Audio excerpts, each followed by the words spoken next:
Hey everybody, how you doing? Jamie, and back at you again this Monday, Motivated Matters. Hope everybody's in a good place, in a safe space this April 12th. Hope you had a wonderful weekend. Hope you had an opportunity to go check out how we kicked off the month of April with diversity and inclusion. Have my main man Terry with me. Had a wonderful time. If you didn't get a chance to go check it out, please go back and check it out. He dropped some really great nuggets on what diversity and inclusion means and why we should care about it.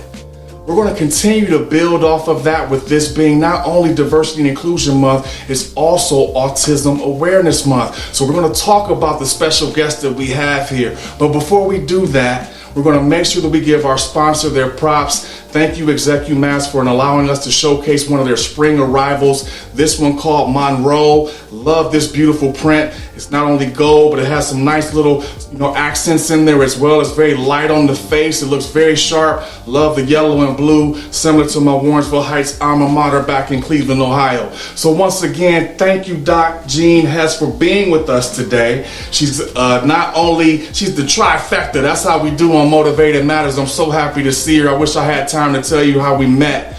But awesome to have you today. You are not only a doctor in special education, you were also a mother of an autistic child by the beautiful name of Alex. This young man is a wonderful guy. I got to meet him today, so thank you so I'm just so glad to have you here. So we got some topics. So tell us about what is autism.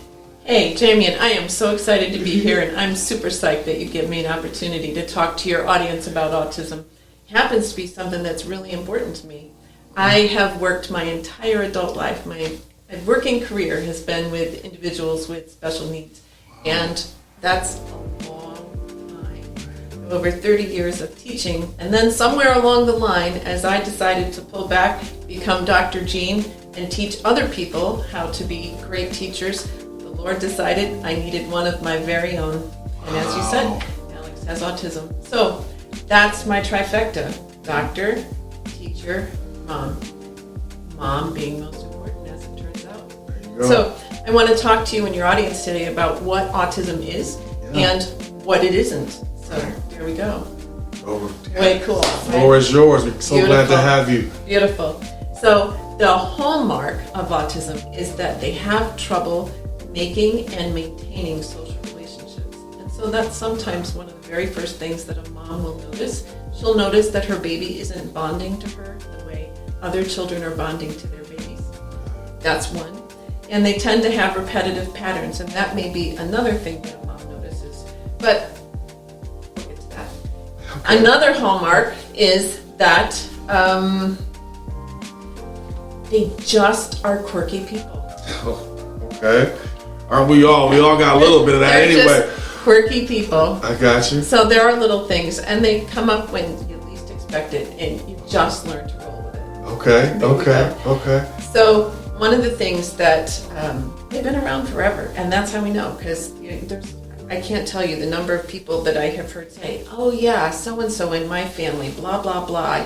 They was pretty much a loner, couldn't socialize, right, and had some really odd habits. Maybe a repetitive behavior that they hadn't noticed. So let's talk about a repetitive behavior. Okay. So for some, it is rocking. I know kids who have done the whole rocking thing. This is self-soothing. They have some sensory issues, so this is soothing. Or I had a student in one of my classes, a college class, who wanted to be a teacher of kids with autism. And he would do one of these things, and he would move it. And I told him at the end of class, I didn't know that he was autistic. He didn't self-identify. He asked to stay after. Yeah. He asked to stay after class to tell me after the first class. And I said, "You wanted to let me know that you have autism? How did you know?" I said, "You have TELS." "I can't have TELS. I've worked really hard not to have TELS." Well, you can't fool the person that teaches about autism, right? So it was fun. So he had one like this, and just embarrassed every now and then when he was really concentrating on what I was saying. He would rock just a little bit, and I was like, "Yeah, I got you pegged." It was great. He was awesome. So but you're able to identify these things because you're a doctor and you specialize in these things. Well, but like, I've had 30 years of experience. Yeah, but it just makes you think, like, as an individual, these things you wouldn't normally pick up on. I mean, we all have our own little, things that we do, but these are little triggers that identify our uniqueness. You know what I mean? I think it's very interesting that you're sharing this with us. Okay. So in the last 10 or 12 years, we've also heard that there are a lot more. All of a sudden, there are more people who are autistic. And I would argue that there aren't more. It's that the way that we identify individuals with autism has changed in the last 12 to 15 years. And so we went from numbers that were, when I started teaching, like 1 in 1,500 to 1 in 500 to 1 in 250, and then 1 in 88, and then 1 in 64, and now 1 in 54 is identified as having autism. Because it's a genetic disorder, correct? So it's carried in the gene. It can be a component. Absolutely can be a component, and we see it now more because we have improved ways of diagnosing it, and so the numbers are big. But it also means that they're everywhere. They're everywhere, right? So it could be your bank teller, it could be your mechanic, it could be your doctor, it could be your lawyer, your dentist, the cashier at the store. So we need to be aware. Gotcha. And what did you say about autism? I know we talked about, uniqueness, and we also talked about Autism Awareness Month. We did, and I would argue that we have to be past awareness. If they're 1 in 54 people and they're 1 to 2% of the global population, that we have to move past awareness. Stop thinking blue or light up the blue and start thinking red, acceptance. And this is a movement that we in autism world are beginning to ask you outside the autism world to stop thinking about awareness and start thinking about acceptance. Wow, this is so rich, you guys. We can't even put all this in one episode. So you gotta make sure you come back next week because we got so much more left to share with Dr. Jean-Hess. But think about uniqueness. Think about how are you treating people that are different than you. We talk about diversity and inclusion. This all dovetails and wraps in very nicely.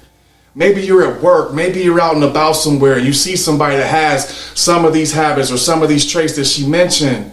How are you treating that person? How are you interacting with that person? These are things we're going to talk more about. There's a couple more topics we're going to talk about. Being a parent of an autistic child and some of those dynamics we're going to talk about in the next episode as well. So you got to come back and check us out. Thank you, Dr. Jean-Hess. I can't wait to see you again. We're going to keep this going. Hope everybody make sure that you like and subscribe this video. Nobody's doing this. This is what we do on Motivated Matters. We're bringing topics to you that you don't know about, and we're getting real close in your face with it. So thank you again. We'll see you soon. Take care, everybody. See you soon.